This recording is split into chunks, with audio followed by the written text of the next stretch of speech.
Bismillah, alhamdulillah, wa la ilaha illallah, wallahu akbar. Today we're continuing again with chapter 25, Al Furqan. As we mentioned yesterday, Allah subhanahu wa ta'ala is testing everybody. Some people, Allah subhanahu wa ta'ala will use as a testing tool. You'll see, are the tyrants, are the oppressors, will oppress them, will take advantage of them. If the rich will hold their wealth, they try to exploit the poor with all the ways possible. And one of the main things they exploit, the wealthy, the elites, is spreading. Is spreading falsehood, spreading immoral actions, spreading immoral acts and expressions. Make it easy to make. Number one, they're making money. Number two, you'll become an addict. You'll become another slave to your temptation. When somebody is addicted or an alcoholic, he cannot go to work in the morning. He cannot earn living. Then he has to go and steal from this guy or ask this guy for money or ask this or do anything or even come to killing somebody to get money. That's just alcohol. What about drugs? So many things. So the whole idea is there is tests going on. All what you see is tests. And Allah subhanahu wa ta'ala in the next ayah, which we'll talk about it today, He make the shift. From that test, some people will be able to succeed, will be able to solve the questions. What will happen to them? They will be at any time ready. Remember, you have the IRS. You doing your taxes every year?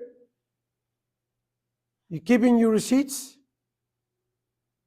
Everything you report, all the income coming to you, you report. Then you have an IRS audit. What will happen? Will you be willingly open your bank account statement? They have access to that, and they will ask you for that. You will be willing to show your business statements, your books, your expenses, your receipts, or you will be as if the end of the world, as if you can't do it, and then because you're not reporting everything, and you're afraid that you will take everything from you. Because sometimes there's jail time too. So same thing with God. Allah subhanahu wa ta'ala turning in the verse number 21, and He said, وَقَالَ الَّذِينَ لَا يَرْجُونَ لِقَاءَنَا. Those who doesn't want to meet us. Of course, when somebody get that IRS audit letter, he doesn't want to go to the office. Because he might get arrested over there. He might not get out of that office. He'll be worried. He will be calling lawyers, calling this and that. And that's why Allah subhanahu wa ta'ala, He said, those people who don't want to meet with us, because eventually everybody what's going to happen? Will die. And eventually everybody will stand before Allah, before God. He will meet Allah. But the point is, will you be there, going there willingly and happy? Or you will be totally afraid of that. You don't want to go there. You don't want to do that meeting. Because what you have committed, But remember, if everybody, like we said, is somebody who's doing his business records, his bank accounts, he's reporting everything, he's organized, he's showing the receipts, he shows everything, what will happen? Yes, you go in front of the IRS officer, no problem. Here's everything, I'm fine. I'll pass the audit. And that's what the key point here. The person, don't expect any person overnight you're gonna become a believer. Overnight you're gonna do the good things. Overnight you will be obeying Allah and His Messenger Muhammad. No, it's not gonna happen overnight. It's a work. It's a curriculum. It's a day after a day. But you are in the process. And some people, because Allah knows their intentions from inside, and they're committing to that process, Allah subhanahu wa ta'ala, even if they die, Allah subhanahu wa ta'ala will accept them in His paradise. But on the other hand, if you or any person doesn't want, keep rejecting, adamant, hard-headed about what he was supposed to do and how he was supposed to believe. Totally, when the death comes, the meeting with Allah, the death is come. That's the initial stage. When he will be paranoid, he will be, I don't want to die. I don't want to die. I don't want to die. That's what's happening. That's what you hear. Because all of his life, he's away. He never expected, and it's not just that. Remember, when God created us, He gave us what? He gave us some trust. What's that trust? For example, your body, it's not, you didn't find your body. It was given to you as a trust. So you smoke, people who smoke 1 or 2 packs or even smoke 1 single cigarettes, and their lungs is totally black. You're gonna go in the hereafter. I give you a clean lung. What did you do? Why did you do this? People who are alcoholic, look at their liver. I gave you a clean liver. People who don't even exercise, who don't even maintain their body. Oh, I gave you a heart. You didn't maintain. You didn't do what you're supposed to do. This is just, you will be asked. Because He gave you the time. He gave you the knowledge. He gave you everything. That's just the simple things. So Allah subhanahu wa ta'ala, so if you have that, somebody give you trust, somebody give you, for example, $200,000, keep them in your home. And after 30 years or 40 years or 70 years or 80 years, that's when you die. That's your lifespan. But imagine somebody after 80 years come asking you for this money. Will he find the money? Or the money is gone. You had one day a health issue, or one of your family members need money, you give them the money of that person. Did you keep that money and saved it for that guy? Or when the guy comes after 67 years, ask you for his money, you say, I'm sorry, I don't have it. That's exactly the trust which Allah have given us. Number one, the trust of belief in Him. The trust in believing in Him. And knowing what is the message, what is the true message, which is right here in the Quran. Believing and following Him through His last messenger, Muhammad alayhi salam. That's number one. Number two, He entrusted us to do justice on earth. Establish justice. Establish His laws and regulation. Number three, your body is a trust. That's why he asks, number one and very important thing is shameful acts, fornication, porn, all these crazy things, which is being homosexuality, which is being pushed on us. He trusted you because as we see, so many diseases, so many things happen, so many rights are lost. He has a criteria, he has a reason why these laws need to be enforced. So the trust of your body, then the trust of the rights of others. You cannot transgress. You cannot steal somebody else's property. You cannot lie to somebody. You cannot cheat somebody. You cannot backbite. All these are aspects you will be asked about. So when you fulfill all of this, you'll be ready to meet. The same thing like the guy who left you the money. Oh, you after 80 years is coming to you, oh, you want your money? Here you go. You saved it. You were not tricked to use that money for anything which you not say you went and took that money and you gambled with it.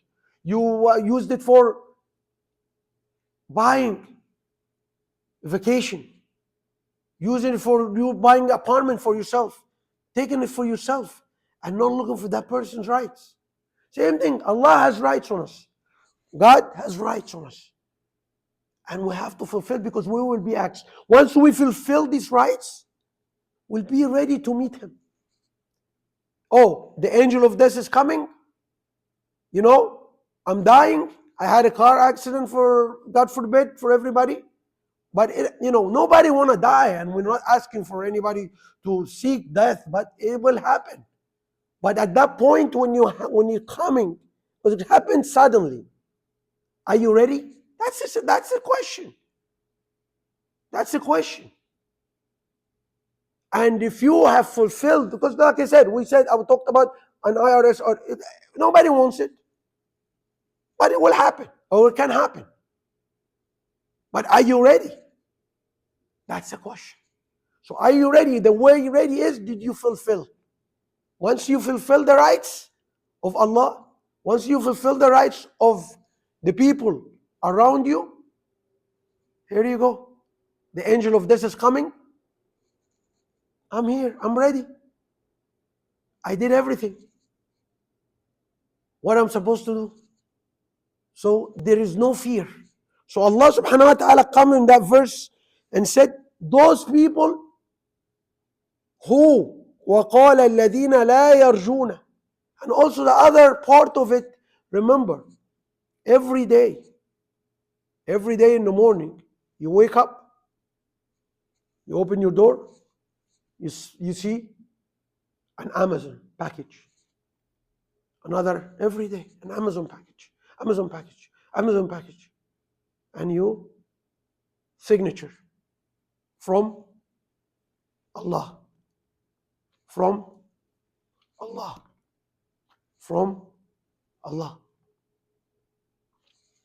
Isn't one day you're thinking, oh, when will I meet? When I'll say thanks in person to whoever is sending me this gifts. Allah, every day He gives us gifts. Gifts that you wake up every day. That's a gift. Again, you don't have to turn on your heart to beat, for heartbeat. You don't have to turn it on. It's automatically. You don't have to turn on your kidneys. You don't have to turn on your lungs. You don't have to turn on your liver. You don't have to turn on your eyes. These are all gifts coming every day for us from Allah. So a person who's really and fully obey and thanking God and understand these blessings,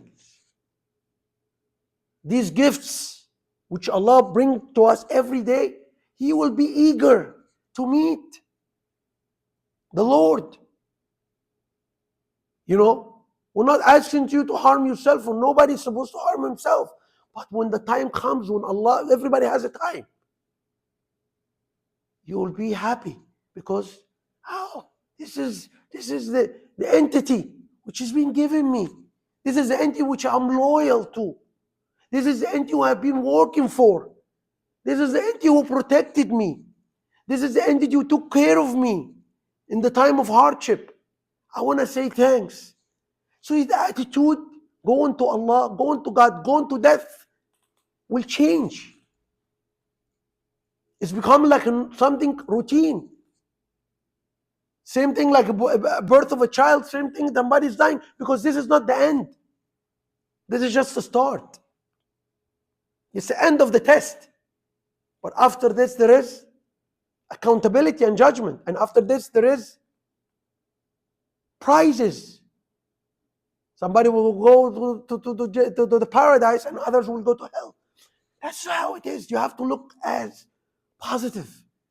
So, but in order to, you have to build a wrestler or a tracker, somebody who runs track, doesn't happen overnight. It's the day after day. He increases his fitness, preparing for that day. So those who doesn't want to meet Allah, they say what? They will try to find any excuse. Those who are denying the signs, any excuse. Bring the malaika, bring the angels. Do you know that Muhammad والسلام, at that time was a prophet, messenger? And we spoke about this so many times. But they're still adamant, hard-headed. Or, oh, I won't believe that there is God. Some people say, oh, but God didn't show us himself. How are we going to believe that there is God exists? He's not going to show you. He's not going to show himself. He's the one who enforces his laws. It's not you. He's the federal government. It's not you. He enforces how he will present his message. It's not you or me. So Allah subhanahu wa ta'ala, these people who are rejecting, these are the people who don't want to do, and for next day, for the meeting of Allah, they're very afraid, because they're not on the right track. لولا أنزل علينا ملائكة أو نرى ربنا. Bring God, bring angels. لقد استكبروا. Allah subhanahu wa ta'ala said they are so arrogant. The arrogance is taking them. Number one, Allah subhanahu wa ta'ala, even if, in a different ayah, even if Allah bring them, all of what they ask, they still will reject. You remember when somebody have something and you try to sell that. There is nothing wrong with a car, for example, you try to sell. But the person, at the end of he has the money, he has everything, but he doesn't want to buy it. You know? And that's what happened with the message of Muhammad alayhi salam. A lot of people who said, oh, I'm white, but Muhammad is an Arab. I believe in Christ, but Muhammad said Christ is not God or not a son of God. How can I? This is the truth.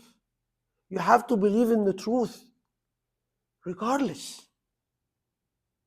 لقد استكبروا في أنفسهم وعتوا عتوا كبيرا.